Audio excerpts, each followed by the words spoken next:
I mean, it's nice. You could do it yesterday afternoon. It's beautiful. And today is going to be a similar setup. Low humidity, low temperatures compared to what we typically see this time of the year. Fall has arrived, and it feels like it. Now, there are changes over the weekend that'll make it, well, not so fall-ish. We'll have a bit of a warm-up, and then we'll get back into the chillier stuff next week. This is what it looks like at the surface. High pressure up over the Great Lakes. Our cold front that ushered in that colder air, long gone, is down toward the coast. And this, a warm front bubbling in overnight, could spark a few showers, so don't be surprised. After those clouds get thicker through the course of the afternoon, you have some passing showers overnight into tomorrow. And then eventually that warm front will push north, and we will surge. We'll see highs back into the upper 70s near 80 tomorrow after upper 60s near 70 today.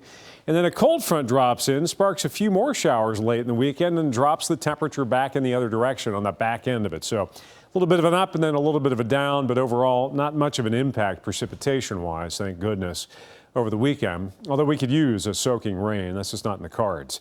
We've got a lot of folks that are down in the low to mid 40s, 43 in Mount Sterling and Richmond, 46 in Springfield. Some of our mesonet sites have been down 41, 42 degrees. This shows the temperature change over the past 24 hours, 20 to almost 30 degrees colder now than it was at this time yesterday. And the dew point has cratered. This is an indication of the moisture that we're working with, which isn't much. When you got dew points in the 30s and 40s, that's some really dry air. And look at the expanse across the continental United States. All that mugginess locked up down along the Gulf Coast, and there it will stay today. Now, into tomorrow with that southwesterly wind shift, it does get a little on the gusty side, and we do warm up, and the mugginess will creep up on us a bit, but it'll be tolerable, which means a great setup out of Kroger Field tomorrow night. We're going to check that out in a second.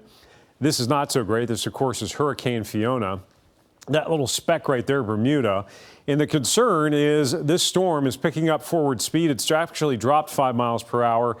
So now it's down to a Cat 3, a strong Cat 3. But look at that. It's moving north-northeast at 25 miles per hour. And in its crosshairs, Nova Scotia, possibly western Newfoundland. They've got the potential for some significant impact from that storm in Canada Saturday morning. And then if you pop back down to the south, we're still tracking that developing wave that's coming across the Caribbean, south of Cuba there. Could be out into the Gulf next week.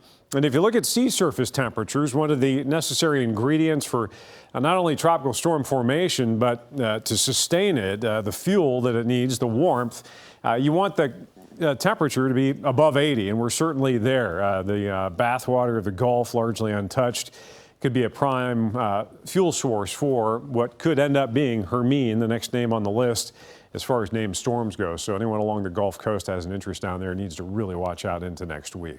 We've got temperatures. We're showing a 70-degree high. A lot of the day will be in the mid to upper 60s through the afternoon.